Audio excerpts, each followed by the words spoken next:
word that makes people shiver. Most think that Broadmoor is a prison.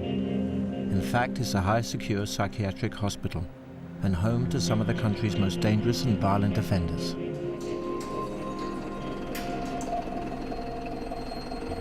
After 5 years of negotiation, and for the very first time, the hospital has allowed cameras in to meet the men who live behind these walls.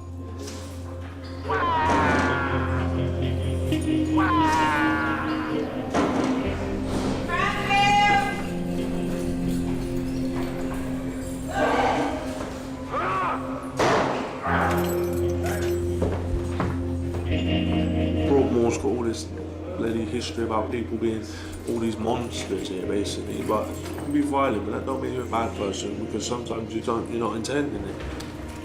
Hello, Bravo 10, Gadiva. 1 going to the Phoenix OT with escort radio Alpha 4, over. The easiest reaction in the world is to see somebody that has committed something atrocious, label them as evil, want to lock the door and throw away the key. I've probably actually never said the words of what I've actually done. I've never admitted it. It's still just a blur in my head. I got born into a satanic family, very, very violent.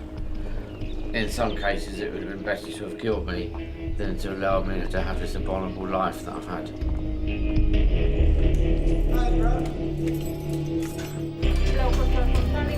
With unprecedented access and filmed over a year, this series reveals the secrets of life inside Britain's most notorious institution.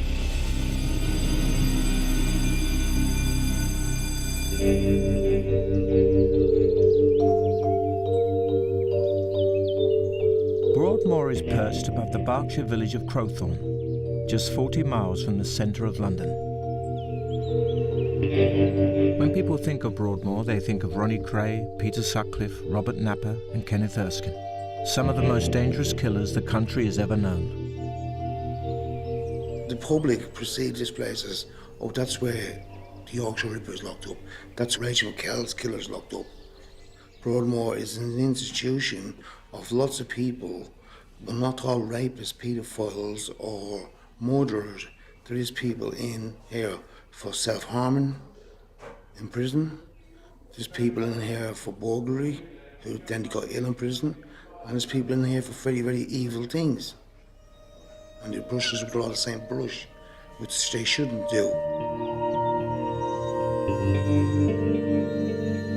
First built as a Victorian lunatic asylum for the criminally insane, today Broadmoor is an NHS hospital. Over its 150-year history, it's been a secretive and mysterious institution. Staff are under strict instructions not to discuss patients outside the hospital walls.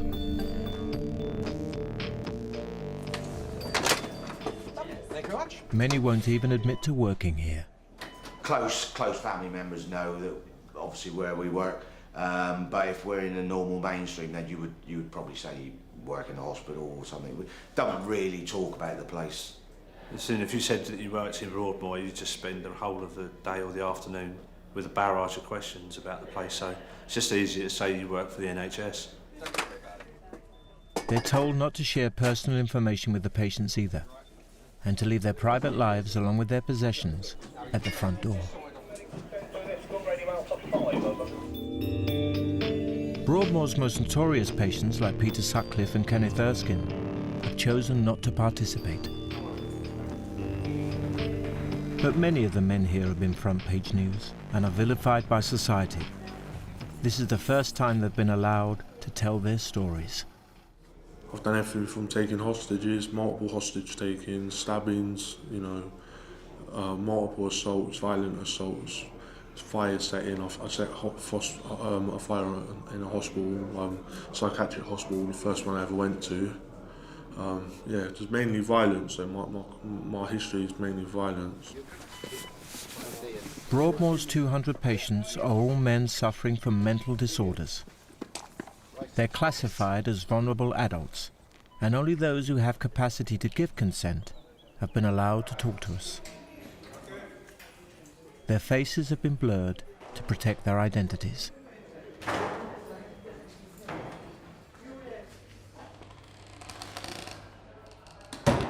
What do you like when you're not on medication?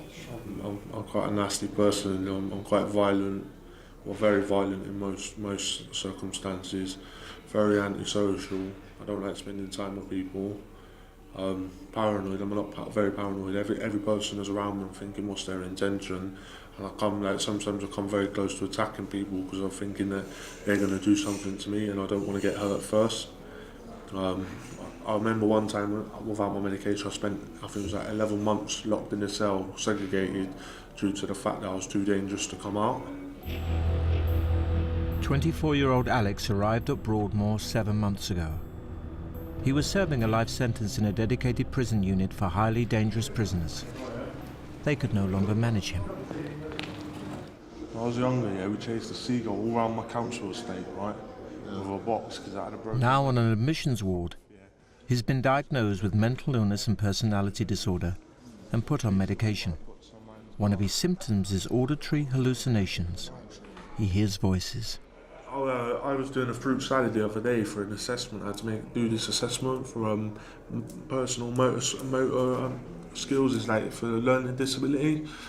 And I was cutting a mango, and I've never used a sharp knife. In the 7 years I've been away, I've not used a sharp knife, and I was shaking. Literally, I've nearly cut my fingers off because the voices were telling me to attack the people in the room with the knife, and it was goading me into it. And I thought, I can't do that. So I managed to finish the fruit salad, and I felt, wow, like what achievement. Because most probably a year ago, 2 years ago, I would have done it, you know.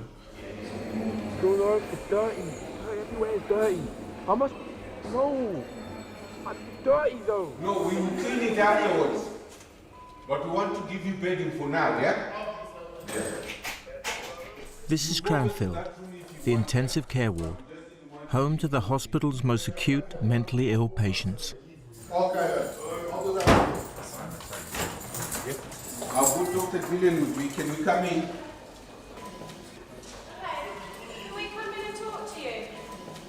Sit on the bed for us, then. Any contact with them has to be carefully planned and executed. This is a 6-person unlock. The door to this patient's room can only be opened with 6 staff present. Bullying, man. Bullying, man. Please. There's always the risk of violence towards others. You have to accept that, they've got a chronic mental illness and they will be very disturbed throughout the day, but you have to learn to work with them.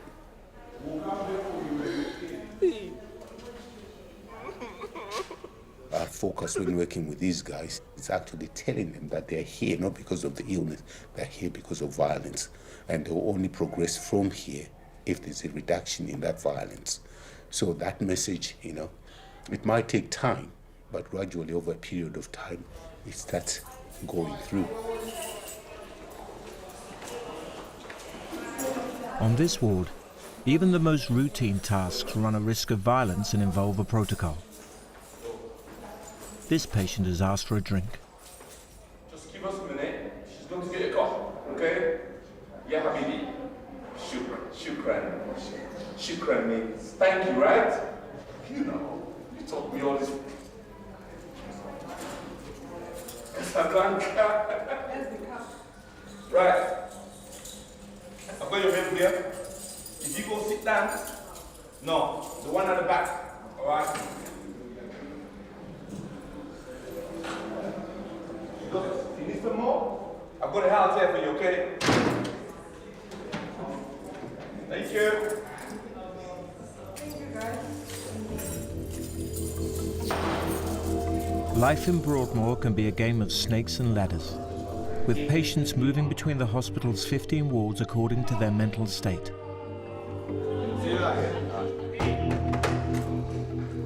Patients who are responding to treatment can progress to one of the hospital's assertive rehab wards, where they're given greater freedom. Daniel is one of 12 patients on this ward. I've been here 5 years. Luckily, I never went to a high dependency ward. I came straight to a rehab. And to be honest, it's been, I wouldn't use the word wonderful because it's not wonderful, but I've been grateful basically to come here. In my spare time, I try and engage in artwork mostly, This was my first real attempt at an actual portrait, all done completely in graphite. And then I moved on to using charcoal along with graphite.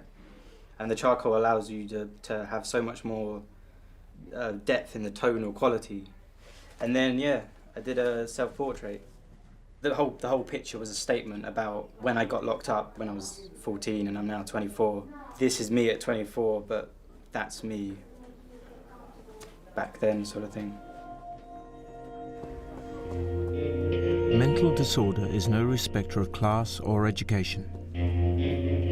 Daniel was a 14-year-old boy at a mainstream school, and no one anticipated the violence of his attack on his own family.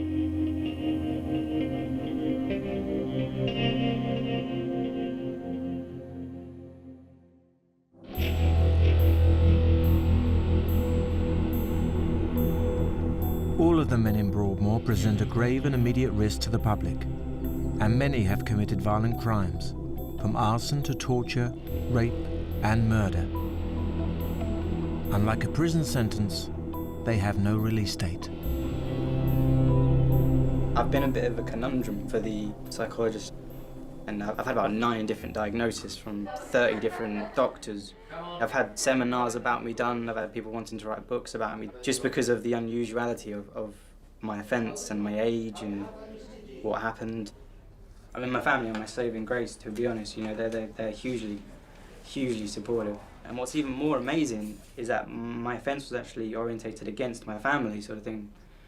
So the fact, and what a lot of people see is that when a family member has committed an offence against a family member, they often disown them, sort of thing. You know, it's too much for the family, but they've told me that they swore they'd stay by me when I was christened, and they have, sort of thing. You know, they've always agreed I've had Asperger's.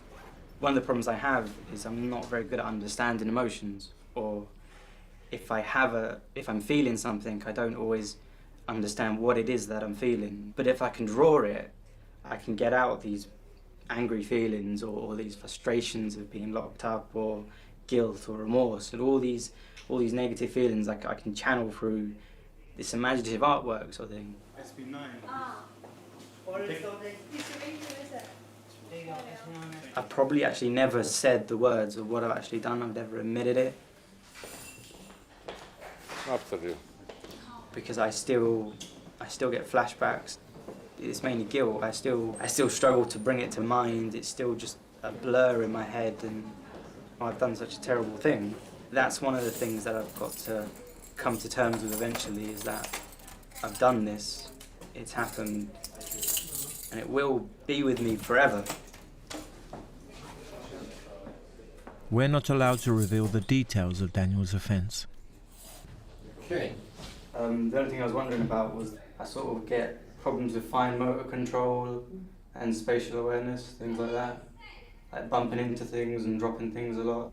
As you say, it's not one of the most common side effects. In fact, the opposite is being reported. Daniel is taking medication and undergoing psychological therapy. These, together with everyday interaction with staff, are the cornerstones of the treatment here. Have you noticed any benefit? I don't really know what it is I'm looking for. I have noticed a difference on you, not over the last 2 weeks, but certainly over the last 3 months. I think that you are much more able to spend longer time with people on one-to-one situations.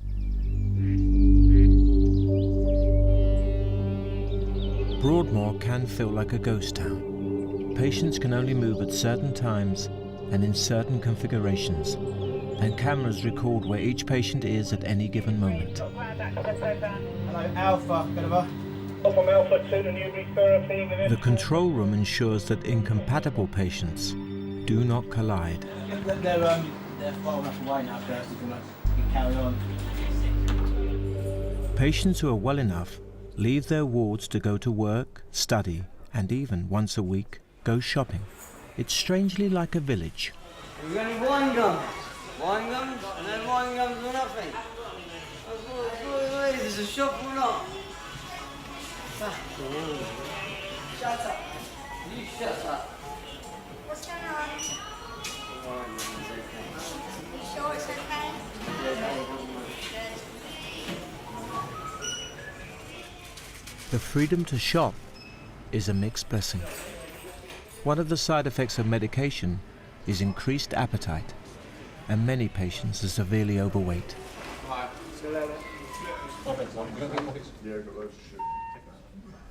However normal it feels, the reminder of the threat of violence is ever present. Searches looking for potential weapons are carried out before any patient movement. This is stuff that we've retrieved from patients. Okay, this is just what used to be a CD, and it's been broken up into shards. It can be used as a blade, even self-harming. In fact, we don't use the CDs here anymore. We've got spoons and forks that have been sharpened off on the edge. So a normal teaspoon, plastic spoon, which is quite innocent to you and I, has been fashioned off and can be used as a potential weapon to stab. And it's just an example of how vigilant we have to be with everyday items. I've done a lot of self-harming, as you can see. Cut my own throat a couple of times. Cut my throat about 4 times, I think. Funny enough, part of it, I think it was about 5 weeks before I come out, I hung myself. And they had to do CPR on me in the cell, like, you know. I was sexually abused when I was a child, and that had an effect on my behaviour, on my mental state. Like, I couldn't sleep at night and all the rest of it. I was, you know, basically everything you go through when you've had a traumatic situation like I did. I think as well that being here, I said to my mum, this feels like the best I've ever been in 10 years. Patients that come here, they will have perpetrated often horrendous crimes, but they are also victims, and it is very easy to see somebody as either the perpetrator or the victim. It is much more difficult to understand that somebody might be both.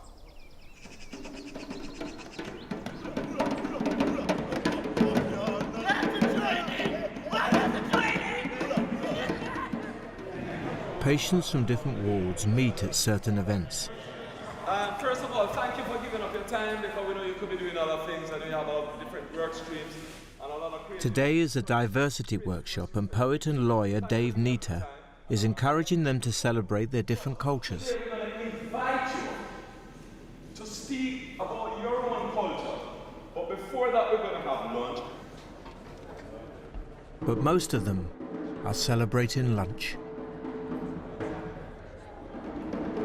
With no alcohol or tobacco allowed, food is the only thing they have free rein over.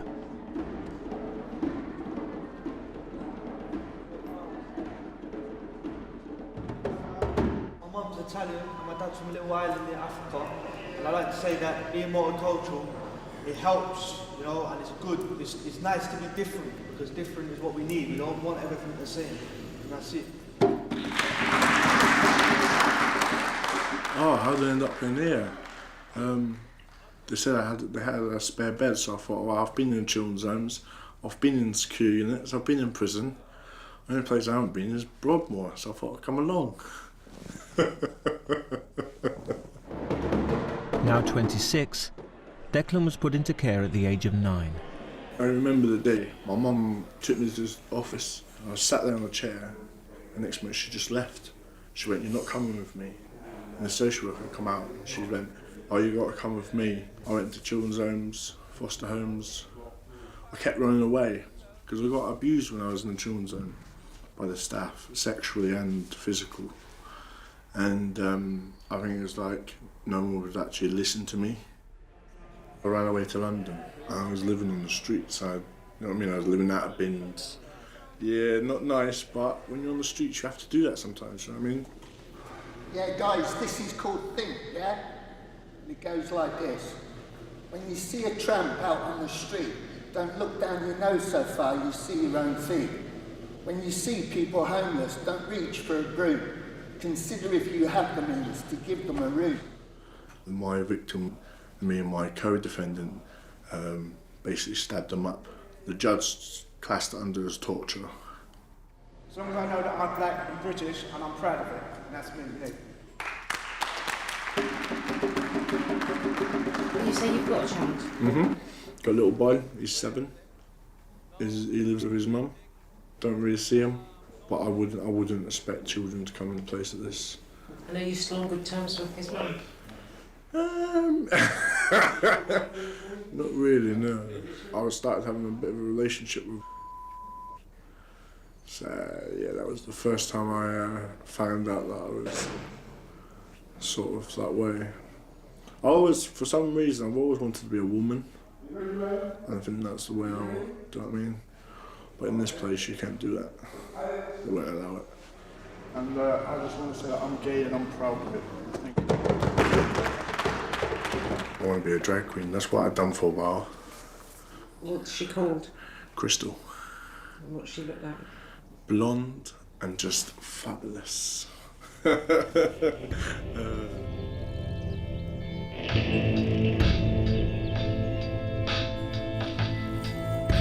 We've come to Chepstow, a medium dependency ward where Lenny wants to show us his artwork.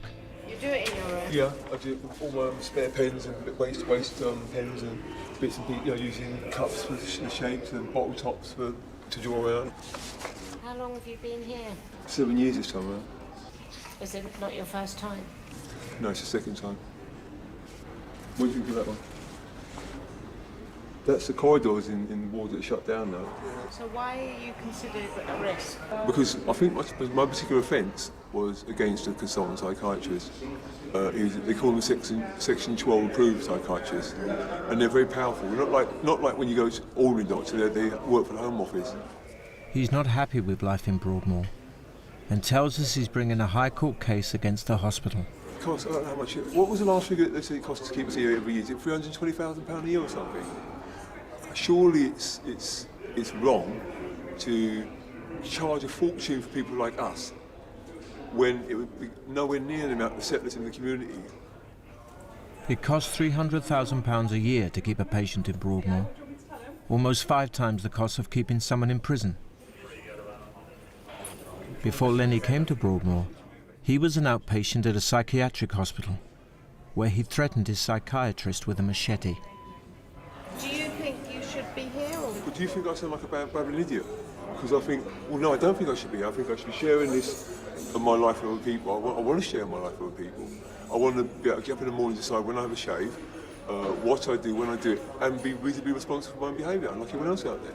And I don't think I'll be any more of a danger than whatever is already out there. And I will be honest with you, I am rude here. I can be really furious and angry. You become you're the patients, yeah? That is a term we use to separate you from the rest of society. We're the last thing on earth, this is the truth here, to be given what you call equal rights. What do you think? Do you agree or not? I'm not anti-people, I'm all for people. Downstairs on the admissions ward, Alex is keen to progress. I was 7 months I've been here to yesterday. 7 months yesterday. It's taking forever. Are you aware of any beds coming up soon? His medication has stabilised him. He wants to move from admissions to an assertive rehab ward, where he'll have greater freedom. That I don't know. You should know, you're a consultant on there. Yes, I don't know the time scales because it's not quite within my control.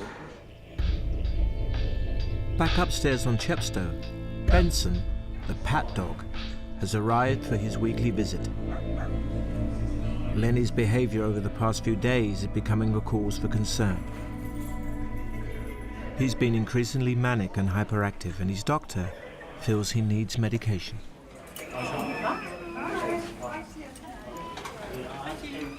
Lenny refuses to take it, so it would have to be forcibly administered by injection. Hang on, film me. Tell him to let go of me, not to touch me. I don't want you to be at risk if you guys just... Tell him not to touch me. This is wrong. You can play with us. I'm not fighting you. We don't want to fight you too. It's for your business. It's not for me, I'm an idiot. It is. This way. No, I don't want to. Have you guys not locked the door? Guys, we really need to get this started. If you just mind, just please. Okay? All right. At this point, staff tell us to leave the ward. We're told we can see Lenny the following day.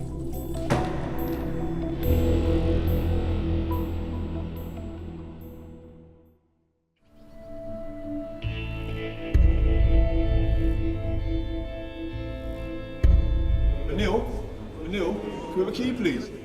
Make sure no one's anyone in there. Moment. The day before, we were told to leave the ward when staff were about to forcibly inject Lenny with antipsychotic medication. Anyone down there? He's keen to explain what happened after we left. Come this way. So I moved into here. He leads us into the seclusion area. Come in.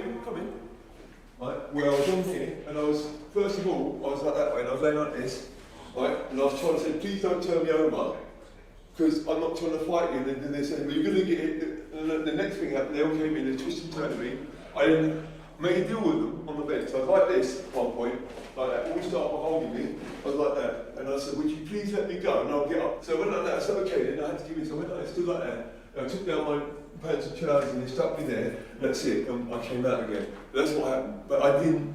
What do you think? So what's your opinion about that? But did you hit one of them? Yeah, but that's because I've been chased off here. One of the biggest areas of conflict between certainly doctor and patient is the issue of medication. This is all sealed, right? It's stifling here sometimes. One of the difficulties with psychotic disorders is your interpretation of reality is different from other people's.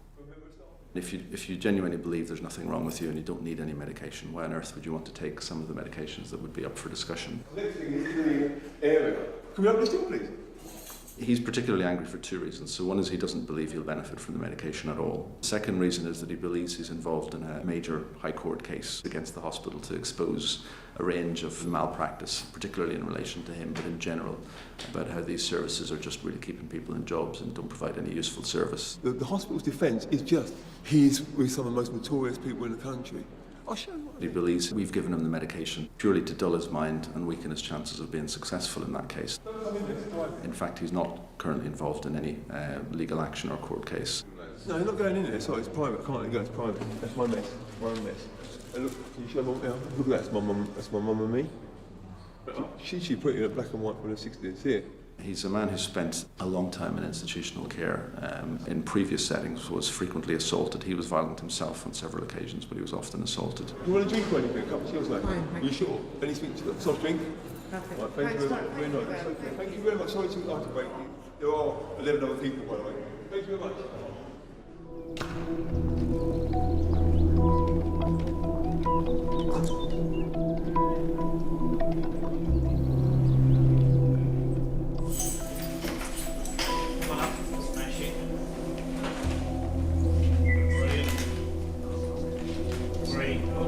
Just check to make sure all the shadows are covered. So they're checked at the first thing in the morning, again before the patients go back.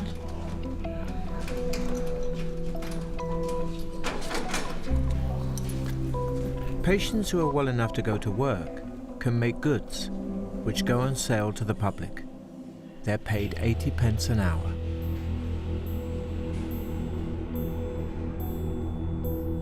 Alex has been doing well and is now allowed off the admissions ward to come to work. Everyone's saying, oh yeah, you're going to move. They said I would have moved by Thursday last week. Nothing's found out. I've been on to my psychiatrist saying, look, why am I still on an admission ward after 8 months when there's a bed for me on rehab? No? A bit frustrated. Yeah, it's frustrating, but I'm just at the moment focusing. Next week I've got a visit. Mum and Dad are coming up for 2 days. So, you know, I'll spend some time with my family. They have a saying here, there's time and then there's Broadmoor time. Which episode did you see last of EastEnders? About a week ago. Last night? Last night, yeah. Yeah, so what, did they show the man who was pretending to be Nick Cotton's son? No, I didn't see it. While medication can often control behaviour, extensive therapy is needed to change it, and that takes time. I'm in the diary, okay? Okay. Estelle Moore is the hospital's lead psychologist. She's been here for 20 years. You all right? As I say, just carry on with the violent offenders group, what finishes in December. Okay, right then. Patients undergo specific therapies depending on their offence, whether it's violence, sex offending, or fire setting. I understand the relationships and borderlines. No, not borderlines, boundaries. What sort of actions are safe and contained in relationships? The sorts of things that you would do that feel like normal and safe relationships? Laughter. Laughter is Yeah. okay, so laughing. Talking sensible. Feeling comfortable with each other. Declan was found guilty of a life-threatening assault on a man. Do I feel sorry for him? No. Will I do it again? No. No. I'm missing the sun, I'm missing surfing. You know what I mean?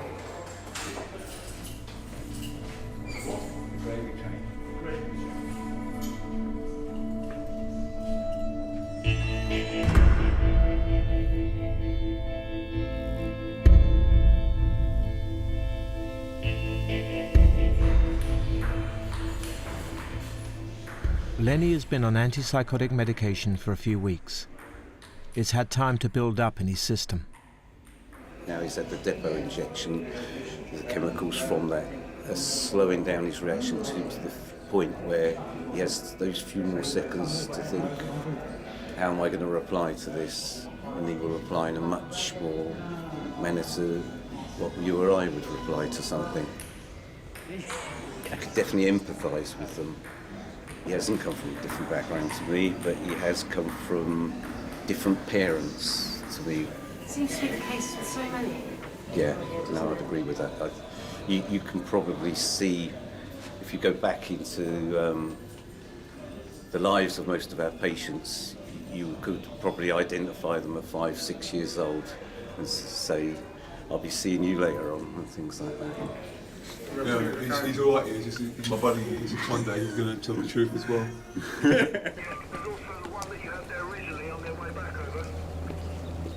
Everyone is born with certain temperaments, with certain predispositions to certain behaviour. And if you've been given a triple whammy of genes, environment, upbringing, childhood adversity, substance misuse, all of those different aspects build up to make the person.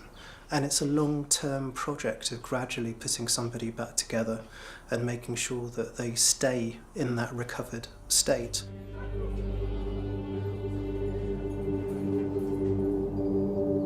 Things have finally changed for Alex. After 8 months, he's been moved to assertive rehab. It's better over here, it's a lot better. Got a lot more freedom, key to your door, come out when you want, make hot drinks. Yeah, it's alright. But it's not all good news. As so often in the past, he's in danger of self-harming. He's had to be put on eyesight observation, which means nurses have to take turns to watch him 24 hours a day. My mental state hasn't been the best. It's not nice, you know, hearing voices and what have you, but, you know, just got to control it, that's all you can do, not let it get to you. Dr. Romero said I'm going to be here for a few years yet. A few years? A few years. How do you feel about that? I don't mind. You don't mind?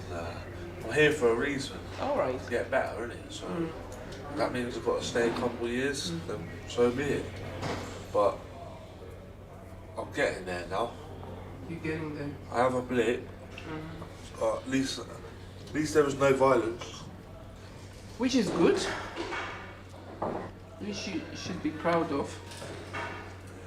At least it shows that you're making, you know, more progress. Alex's mental state continued to deteriorate.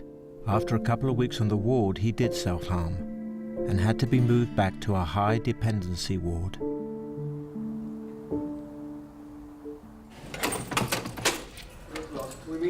We can. On Chepstow ward, Dr. Larkin wants to discuss a recent incident involving Lenny and another doctor. I was saying that I was really pleased that they're now starting to track and find paedophiles in our society, how pleased I was, and that they weren't just ordinary poor folk that were getting nicked, it was also people who were important who were getting found out. Okay. And I'm really pleased about that. And she felt threatened that I was saying it also included a couple of doctors that were nicked for paedophilia. You're not angry with her about something in her report? No, I wasn't angry with her. It wasn't directed towards her. It was directed towards the general idea of paedophilia. Because you know, I am a victim of paedophilia for 9 years under the Home Office when I was a child myself, and they've done nothing but bury that fact. Because though I'm an offender, I am an offender and admit that. I'm guilty of the crime that brought me to Broadmoor. I threatened to kill a Section 12 consultant psychiatrist, like you are, with a machete. But I'm not guilty of raping myself. Well, I think the issue was that you felt nobody here was competent. No, I was being tied up, right, raped against my will, alcohol shoved down my throat, right, pacified with all kinds of medicines that belong to that person, not me, so that I would be pliable and agree to having sex, which I didn't want to do. As a 5-6-year-old boy, right, 9 years I was in the system itself, seeing a psychologist at the same time of being raped, and nobody did a single thing to help me. You're offering me therapy, and I'm not angry at you. I'm not angry at anybody. I'm angry at the people that did what they did to me. It was never recognised that I was a victim. So, are we agreeing that you're going to meet with David about options for therapy for you as a victim? Yeah, thank you very much, Mr. Larkin. You're welcome. Thank you. Okay. Oh, I've got to keep. If I keep trouble free, if I keep out of trouble for 12 weeks, they'll let me work in the cafe. Yes. Do you think you can do that? Be hard, but I'll give it a try. The most challenging patients are housed here on Cranfield Ward. Any movement outside their rooms has to be carefully planned. Violence is always near the surface. Patients are allowed, one by one, in the yard for limited periods. A patient doesn't want to return to his room.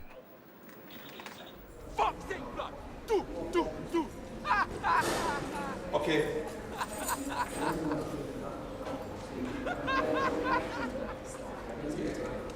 He's gearing for a fight. Well, let's get it started. His primary nurse, Mo, has already given him an extra 30 minutes. It's a planned intervention to relocate him to his room because his presentation dictates that he could put up a fight. Do you feel he's a bit unstable at the moment? Yeah, very. Yeah.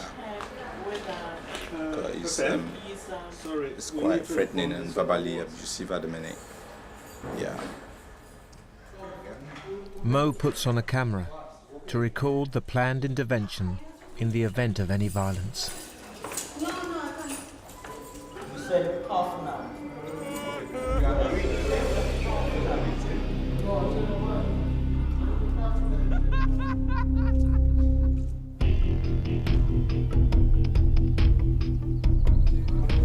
Stay out here. I'm coming in. More time. Fuck off! Fuck off! On the intensive care ward, staff are preparing to move a reluctant patient back to his room from the yard. Fucking release me! Fucking release me, man! I'm going home and we're leaving 6 people, so we need to go. 1, 2, 3, 5, 6. There's a lot of people to take. Yeah, we'll take you down then. 6 of us will take you down. Yeah. Shall we go? Because we need to go home. Go home then, innit? I'm not troubling you.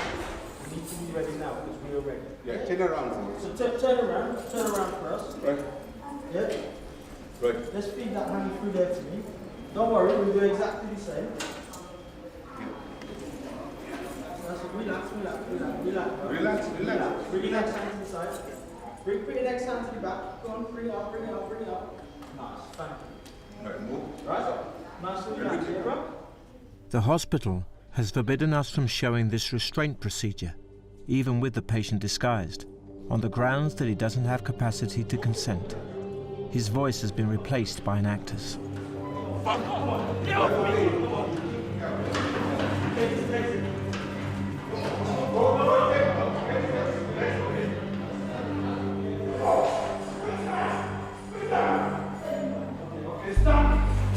Well known for kicking staff, the patient is asked to remove his shoes. As predicted, he lashes out.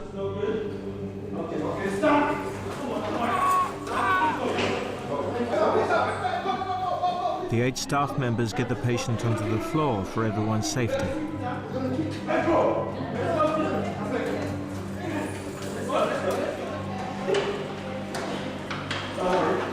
They're outside his room. It's back on the floor and a final maneuver to get him safely through the door.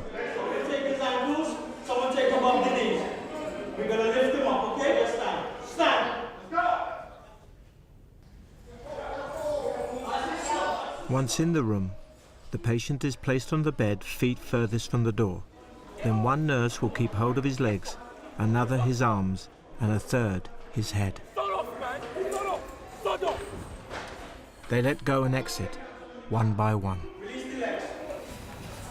The last to let go is holding his head and nearest to the door.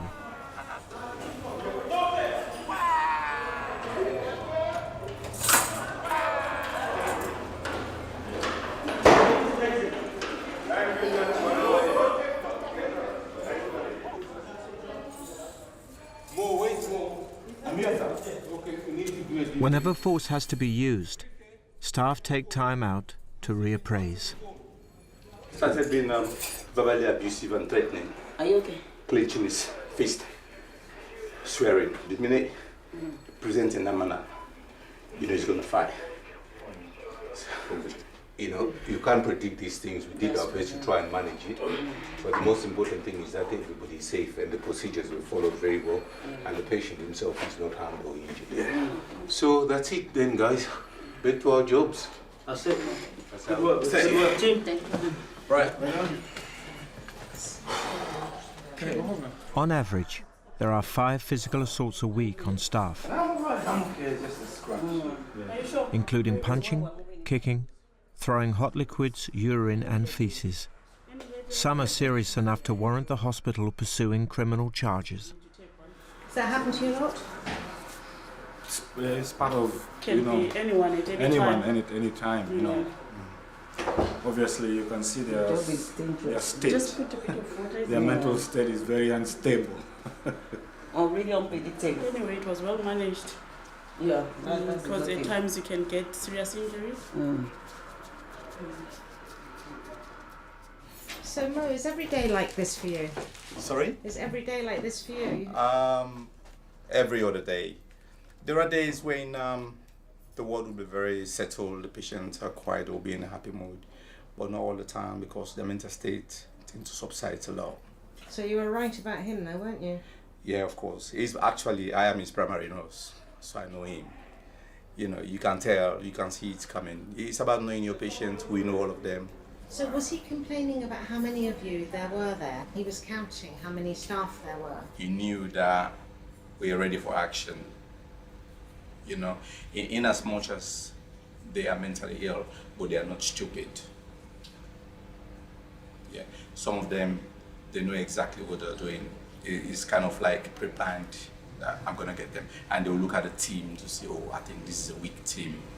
And then they'll go for it. Yeah, cool. Yeah.